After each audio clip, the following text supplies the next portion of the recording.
to another edition of History in Your Own Backyard. I'm Danielle, and today we're talking with Mr. Bob Hackman. We're at the Union Church Cemetery near Morrow, Ohio.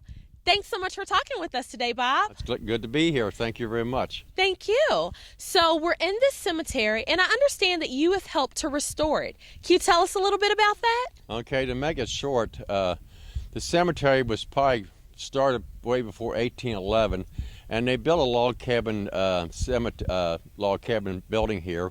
And then in 1841, they built another church, and it burnt down in, I think, 1841 or something like that. And then they decided to build this church in 1883. Okay. And can you tell us, are there any notable people who have been buried here? The only one I can think of, I do have a Revolution soldier, and it's Urton, and I have William Morrow with his family buried there, and I think he is related to Jeremiah Morrow. So tell us exactly what you've done to help restore this cemetery. Well, about 4 years ago, I moved out here, and Scarlett Rowland, we were staying with them before we got our house, and she told me about the cemetery, and I come down, and it was in disarray and tombstones knocked down and weeds. And after I got moved in here, I couldn't stand it anymore, so I come down here and started to clean the mess up. And I got okayed from Doug Day, and he's one of his family members are buried here. And then I asked Bill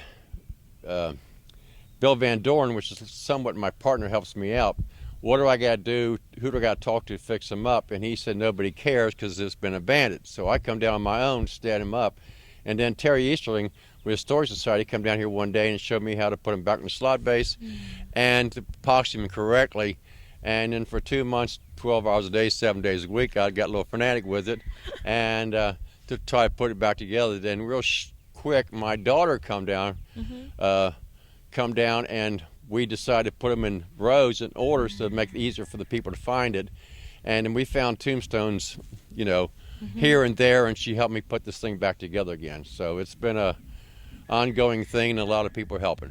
So, Bob, I understand that this has become almost a passion for you. With you coming out, you've not only fixed up this cemetery, but there are several others that you've also fixed up. Can you tell us about that? Yeah, after I got this one fixed up, I was talking to Jim Croucher in Clarksville, and he asked me about would I do some down there. Well, I got started on Clarksville, and there's 2 cemeteries down there that I fixed up, and then the word of mouth got out, and before you know, I was getting these phone calls and telling me about this cemetery, and so I've started all the way down to Villers Chapter. I did that one. There's 2 at Fort Ancient. I did one at Cowan Lake. We're going to do the next one. The next one I want to get involved in is the Mount Cemetery down in Morrow that I'll be doing, and I'm trying to think. I helped on the Red Lion, so there's a total of 13 or 14 cemeteries that I've done so far. Wow. And this all started because of an interesting story with you. You weren't necessarily able to go into service, but you were able to help the men who were, correct? Since I couldn't go into service, I felt like I wanted to do something for the, for the cause, and I saw the Civil War veterans and all what it called, and I want to do something for these soldiers who's been forgotten and their graves have been abandoned. So that's what's got me motivated to keep on going doing this, because of the soldiers.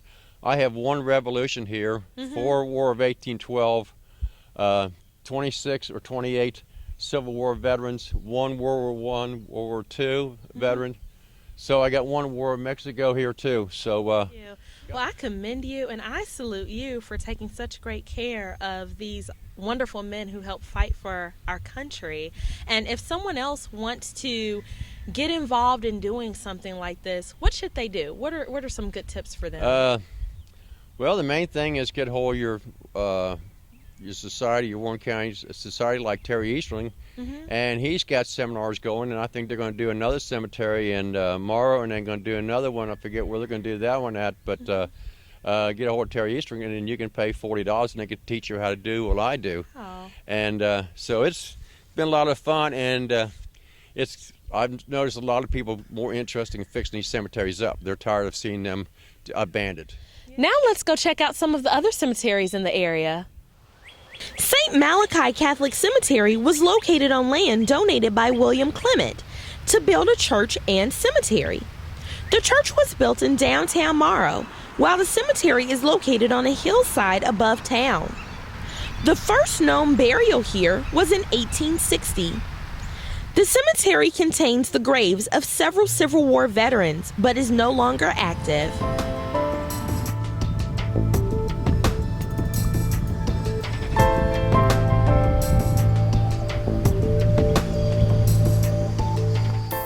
The Baker Cemetery, also known as the Barrett Ditmore or Czar Cemetery, is located between Morrow and Czar on routes 22 and 3 near Stubbs Mill Road. The first burial here was in 1824. At least one Revolutionary War veteran and several Civil War veterans are buried here. The cemetery is no longer active.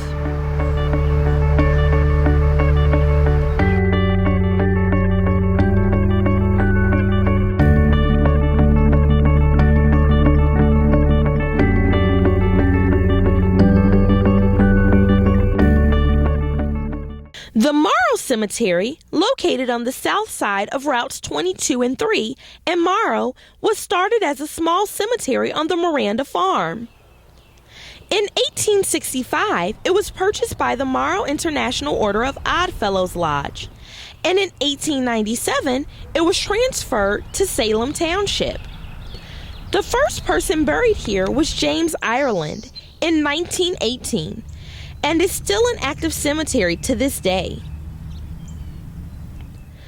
The Friends Cemetery was established on land that was deeded to trustees of the Friends of Hopewell meeting by James and Malin Roach in 1816. A church was built in 1818, and the first burial was in 1814.